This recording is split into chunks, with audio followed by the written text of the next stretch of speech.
Dan sebenarnya secara adat itu tidak boleh, karena harato kaum bukan milik penghulu, tapi milik seluruh anggota kaum.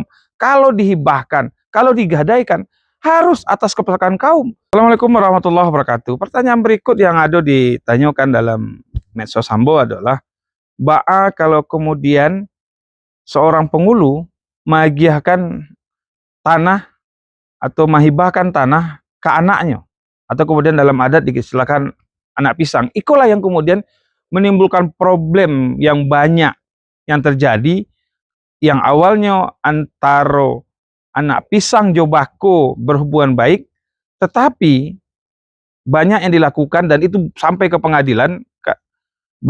Kemudian seorang ayah yang kebetulan seorang penghulu di kaum, kemudian tanpa pengetahuan kaum, itu menghadiahkan tanah atau menghibahkan tanah ke anaknya. Ini ikut problem awak di Minangkabau. Dan sebenarnya secara adat itu tidak boleh, karena harato kaum bukan milik penghulu, tapi milik seluruh anggota kaum. Kalau dihibahkan, kalau digadaikan, harus atas kesepakatan kaum. Tidak bisa sepihak. Munculnya konflik-konflik di pengadilan hari itu adalah karena tanpa pengetahuan kaum ada istilah magian ke anak, atau kemudian dihibahkan oleh anak oleh seorang mamak kepala waris atau mamak kepala kaum. Itu yang jadi problem awak. Yang harus dilakukan adalah, kalau kita sayang ke anak pisang, kaum yang magiah ke anak pisang, atas kesepakatan kaum dihibahkan tanah. Apakah seperumahan, kemudian sepeladangan, itu harus berdasarkan kesepakatan. Tidak bisa sepihak oleh penghulu atau mamak kepala waris. Konflik-konflik itu terjadi, kenapa? Karena tanpa pengetahuan kaum, penghulu atau mamak kepala waris atau mamak kepala kaum magiahkan ke anaknya. Sehingga setelah kemudian penghulu itu meninggal, ada beberapa generasi sudah itu, yang terjadi adalah konflik antara bako jo anak pisang, dan itu berbahaya.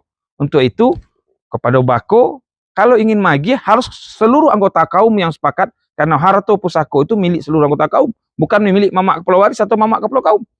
Kalau kemudian anak pisang menerima hibah dari apanya, itu tidak berhak, karena yang berhak menghibahkan harus seluruh kesepakatan anggota kaum. Kalaupun dihibahkan, mereka harus terima, atau kemudian ada juga kemudian yang diagiah salamo idui. Artinya salamo anaknya idui, maka boleh dipakai. Kalaulah meninggal anaknya, anak-anak pisangnya, maka dibalikan ke bako atau pemilik asal. Iko yang harus kita dudukkan aturan-aturan iko untuk balik ke adat, sehingga kemudian tidak ada konflik-konflik terhadap tanah di Minangkabau. Assalamualaikum warahmatullahi wabarakatuh.